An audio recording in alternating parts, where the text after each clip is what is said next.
Okay, so we just got to Los Angeles. We're here for Summer Game Fest, happens tomorrow as of the time I'm filming this video. But this morning when we were getting on the plane, an article was posted by the one and only Jason Schreier. And there are some interesting little tidbits in that article, and I want to talk about it because it's covering my favorite game to talk about, of course, which is Suicide Squad Killed the Justice League, which is my favorite, not because I think it's the best game ever, but because it's just such a fascinating train wreck I can't get enough. You know, for the last few months after the game came out, all of us were trying to figure out what possibly could have gone wrong. What could have caused the game to end up the way that it did? And this article by Jason Schreier aims to answer that question. So in the article written by Jason Schreier, it's a fantastic breakdown as always from him. He breaks down all of the nitty-gritty of the development cycle. He breaks down how the game started initially, how they originally wanted to make like a puzzle game codenamed Stones, and then they changed their mind and decided to go into a live service thing, but it wasn't originally supposed to be entirely like looter shooter. They were actually going for something a little bit different. They break down how they originally wanted all of the heroes, or I guess villains in this case, to be like melee focused. They didn't actually want them to be like shooting like crazy. And they actually bring this up. The people in the studio mentioned how it didn't really make any sense that Captain Boomerang was fighting with guns instead of his boomerang, or how like King Shark is using chain guns and shotguns and stuff instead of just tearing people apart. It just felt very forced and didn't really make sense in the context of the world that they had set up. You know, it's this sort of dissonant thing where one side of the story would have you think that the characters are behaving in grounded, realistic ways, where Captain Boomerang will use his boomerang for more than just traversing, or King Shark will behave like a shark, which he does in cutscenes. He like tears people apart or bites them and stuff. But in combat, there isn't really anything beyond that. It's just generic looter shooter. And Jason Schreier breaks down how the devs were fully aware of this, but most of the problems came from Shocker, the leadership. Now, none of this really comes as a surprise. You can't blow $200 million on a game without the leadership being somewhat involved. But I think what's particularly shocking is just how many similarities there are between a game like Redfall and Suicide Squad Kill the Justice League. Because there's even a section in this article where it sounds like word for word identical to what happened at Arcane Austin with Redfall. Like, just listen to this, okay? As it set out to master a new set of skills, Rocksteady expanded. Over the next 7 years, it would swell from roughly 160 to more than 250 people, a size that grew unwieldy for managers, yet still remained far smaller than the enormous teams behind similar games such as Destiny. They tried to expand, wasn't enough, but they still were doing it. They go on, during the early days, the studio kept its work on Suicide Squad a secret, even from potential hires. Several people who came on board during this era said they were surprised when they first arrived at the offices to learn they would be working on a multiplayer game, not at all what Rocksteady was known for, and many would depart as a result. And this is, again, word for word the same as what happened with Redfall, where there were countless employees who came to Arcane Austin, interviewed, thinking they were going to work on a game like Prey, and only after they had been hired, signed all the NDAs and everything, were they told that they were actually working on a live service game. And of course they were bummed. Like, imagine if you went and applied at like CD Projekt Red, and then you find out that like you're not working on Cyberpunk or The Witcher, you're actually going to be working on an Overwatch ripoff or something. You'd be pretty pissed and bummed, and probably not that excited to stay and work for the next 5, 6, 7 years on a project you aren't that interested in. You know, it's just crazy how many similarities there are across these different studios and teams. Like, the live service game debacle is something that's known to many companies at this point, and I'm just stunned at how many of these similarities are here. Like this right here, the inefficiencies involved with how this team was set up. Staff members sometimes waited weeks or months for Sefton Hill, the studio's perfectionist co-founder and the director of the game, to review their work. And this created a bottleneck, further slowing down development. He scrapped big chunks of the script and struggled to convey his evolving ideas. And get this, they said he even confessed that he hadn't spent much time with competing games such as Destiny. You know, like in my review, when I was like, it seems like people that don't even know how live service games work made this game. That ends up like literally being true. The guy that was in charge of Suicide Squad Kill the Justice League admitted to staff that he didn't really know much about live service games. He didn't play them, really, hadn't spent much time with them. And it shows in the final product, where there's so many lessons learned from other studios and other games that just weren't learned here, seemingly, and it's because they didn't really know what they were doing. He goes on, at one point, Hill pitched an elaborate system of vehicles that would allow players to deck out cars with weapons and navigate through the game's alien-infested streets. But each of the 4 playable characters were already outfitted with modes of traveling, leading to more doubts among staffers. Why, they wondered, would players using Deadshot or King Shark bother with a motorcycle when they could just soar through the air? And after months of experimentation and prototyping, the vehicle system was scrapped. However, it's still sort of in the game in those little mini side mission kind of things where you summon in a car and then it's just like a tank that blows up later. It's really, really odd and out of place. And that's because they wanted it to be a bigger thing than it was, and then eventually it was scrapped and downgraded. Very similar to what I think probably happened with the Arkham tank, or Batmobile, I called the Arkham tank, in Batman Arkham Knight, where it was like a cool thing, but it wasn't so cool to justify being like all you do in the last 1/8 of that game. And in this case, they just totally scrapped it, whereas in Arkham Knight, they just kind of kept it in. But they go on. One of the biggest issues, said people familiar, was that the battles, levels, and bosses in a live service game need to be designed so players can tackle them over and over again. While Rocksteady was accustomed to telling stories that were only experienced once.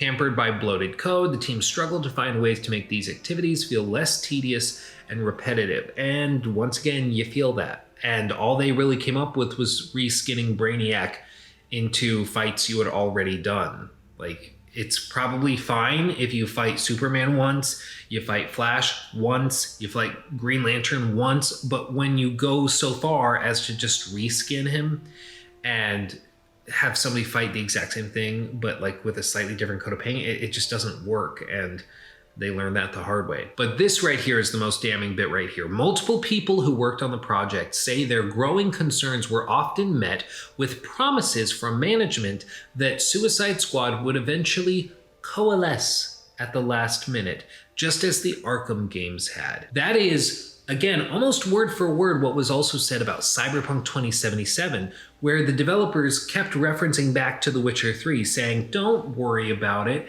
We did The Witcher 3. It'll come together. There's no way that CD Projekt Red, the guys that did The Witcher 3, could blow Cyberpunk 2077.